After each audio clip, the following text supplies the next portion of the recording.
平民天才勇敢坚持，把梦想无限放大。平民百万富翁戴夫帕托，5月27日，天才无限家。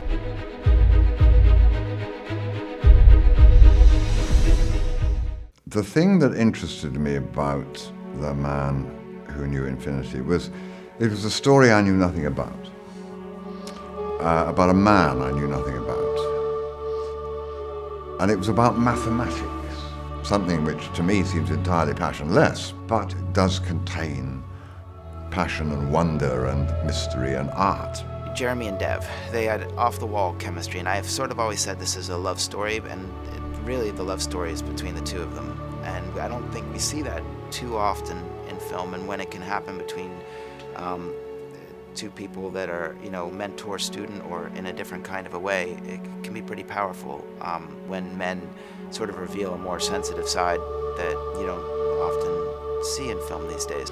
I'm playing a very typical closed, boarding school educated Englishman, not in touch with his emotions, who, for professional reasons, because he gets this Indian mathematician, this uneducated Indian mathematician, over to Cambridge, who has been used to that life, that colour, that strength of emotion, that whirl, coming to this rather cold country.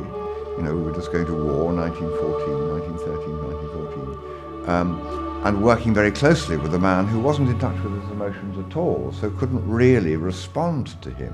An actor like myself, who looks the way I do, it's very rare to come across something that's so meaty, that's period. And I knew once it got off the ground, it was going to be surrounded by stellar actors that I was going to be able to act opposite. It's a film that doesn't rely on CGI or special effects or anything like that. It's a very performance-driven film about two humans with very different ideals, which I thought would be an amazing journey to go on. This is my first major role in a movie, and appearing opposite Dev was great. He was really, really great to work with. We were traveling every day and had long hours, so it was great to be with a person who I could just hang out with, Part of the reason that the project was so appealing was the idea of working with somebody like Ed, who is such a legendary producer, and especially with Matt as a young filmmaker, to be working, and be validated by somebody like Ed, who discovered people like Terrence Malick and Oliver Stone and Brian De Palma. I knew that if we had him in our camp, it would really validate Matt and make the process to get the movie moving forward would be that much easier.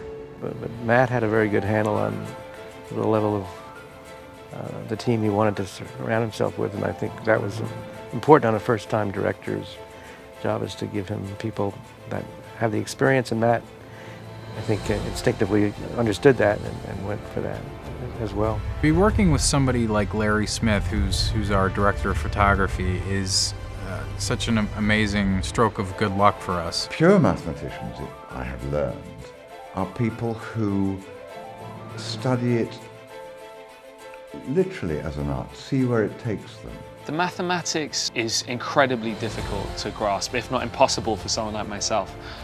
We had a really amazing guy called Ken Ono, who guided us through the complexities of it all, taught me a couple equations that I could write out lightning fast. I used to practice that every night with a friend of mine. It's been a blast working on this film.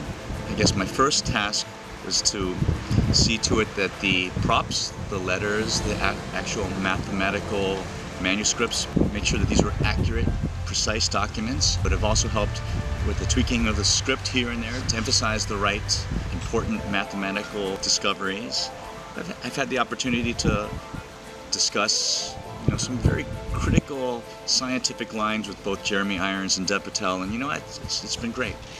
I realized over time that this film was about the cost that comes when two people wait out of fear to connect in their relationships, which is tragic, and you see it all the time in life, but you really saw it between these two people. And I think it's a miracle that Ramanujan made it to Trinity and Hardy brought him over and was willing and was the right person at the right time to take the chance to bring him over.